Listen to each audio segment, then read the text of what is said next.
Yes, hello. Magandang araw uli mga bossing.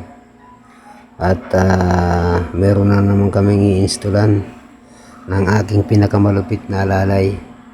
Di totoo yan. Ay taga-video na lang siya at malupit nga. At maglilipat kami ng gamit galing dun sa kabila. Ang dadalhin kasi namin ay si Elmer. Elmer ang pangalan niyang kasangga ko na yan eh. Yan si Elmer. At yun naman ay si Ilma. Dahil ultrang luma si Ilma. Ilipat namin dito kasi hindi pwedeng yung andalahin kasi ang kasama ko nga, ang alalay ko nga, sabi ko nga sa inyo ay malupit. Eh siyempre kailangan ng naka-aircon. Malupit eh. Hindi kasi gumagana ang aircon ni Ilma. Kaya ang gagamitin natin ay si Elmer. Ayun, lipat-lipat ng mga gamit para makalarga na. Susubukan naming mag-install ng kaming dalawa lang. At malupit nga ang alalay, kayang-kaya yan. Ayun, tara. At biyahe na tayo, medyo malayo-layo yun. Iikot sa kabilang ibayo. At yun, check kung may maiwan. Ang mga ibang gamit naman yan hindi nakagamitin kasi sim base ang siset up namin dun, medyo bukid yun ay mag-isang bendo lang. Balik naman tayo sa sim base. Yun, dalawang antena para kung sira ang isa hindi yung isa naman mayroon tayong reserva. Dalawang box ang dala namin. Ayun, nandun yung isang busing, pinakamalupit naman na busing dito. Sige, tara, biyahe na talaga tayo. At yun muli, ang aking pinakamalupit na alalay. Sa ayaw ko man at sa gusto ay wala tayong magagawa. Yan ang ating magiging super alalay. At dun kami pupunta, dun sa kabilang yun ay bayo. Sa kabilang dagat, iikot lang kami. At medyo malayo-layong lakbayin yun. Babalik tayo guys kasi bad news. Nalimutan ng modem. Walang modem. Ay, Diyos me. Ay, Diyos ko, walang iya talaga. Kung kailan malapit na kami, saka ako naalala, mahirap talaga pag medyo pumapasok na ng edad sa 30. Di totoo yan. Malilimutin na. Balik muna kami yan at kukunin yung naiwan. At yun na nga, huwag na natin i-video yung yung pagbalik, masakit sa ulo. At dito na tayo mga busing, malapit na tayo sa area. Kung natatanaw nyo yung bahay na yan, yan, hindi yan, natanaw nyo lang yan, dun tayo sa unahan. At dyan tayo maglalagay, kahit kunting bahay lang yan, tsatsagaan natin ang mga pakunti-kunti. At yan yung natanaw yung bahay. Meron kasi dyan meron na dyan piso wifi.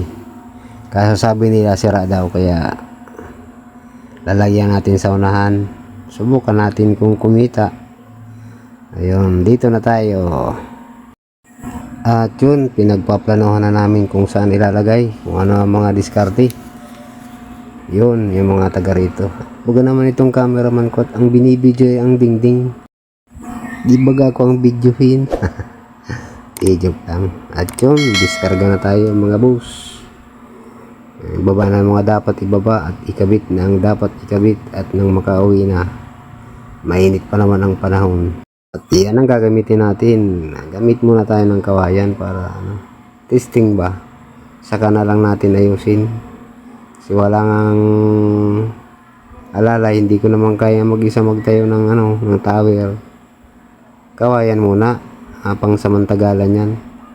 Pag kumita, edi ayos na yan, kawayan na lang. Yung kasama ko si Busing, yung taga rito, yan ang paglalagyan ko. At buti kumuha siya agad ng kawayan, di may kakabit agad. Ayun, at kakabit ko na dyan, ang antena. Mag-ano baga, mabuhay. 2,000 years later. At yun, naikabit ng antena at nailagay na ang bendo. Testingin na natin. kabit ko na yung modem, testingin kung may signal. At ayan, umilaw na.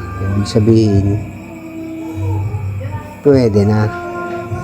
Ayos na lang ako niya ng wiring at malapit na namang umuwi. Laging pauwi ang iniisip.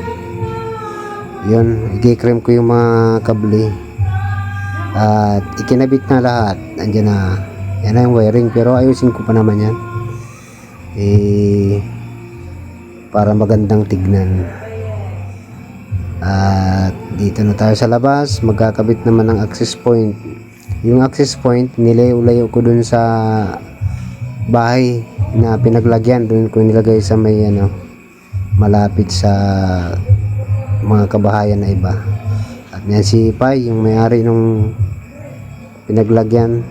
Kala ko buko ang kakawitin, yung pala lilinisan lang yung paglalagyan ng access point. Sayang, akala ko makakabuko na, nilinisan lang pala. Yan na, magkatuwang kami ni Super Alalay. At dyan ko na lang pinagapang yung UTP cable sa mga kakahuyan. Wala namang dadaan dito na matataas.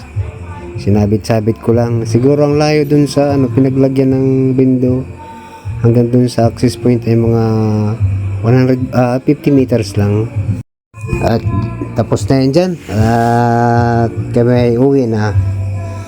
At bago nga pala kami makauwi, meron pa kaming dadaanan na isang unit, ayusin.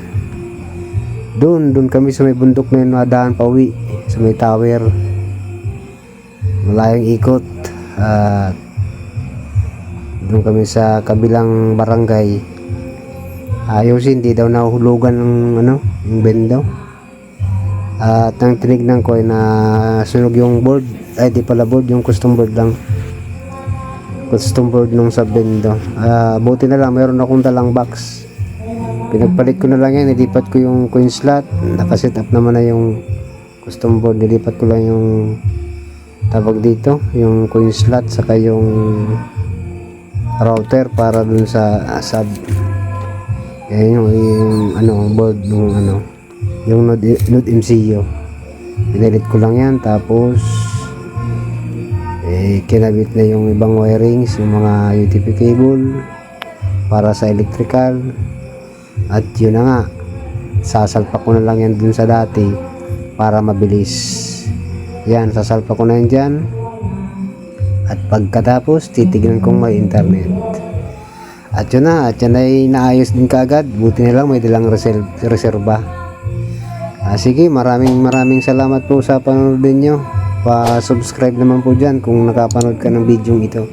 Salamat!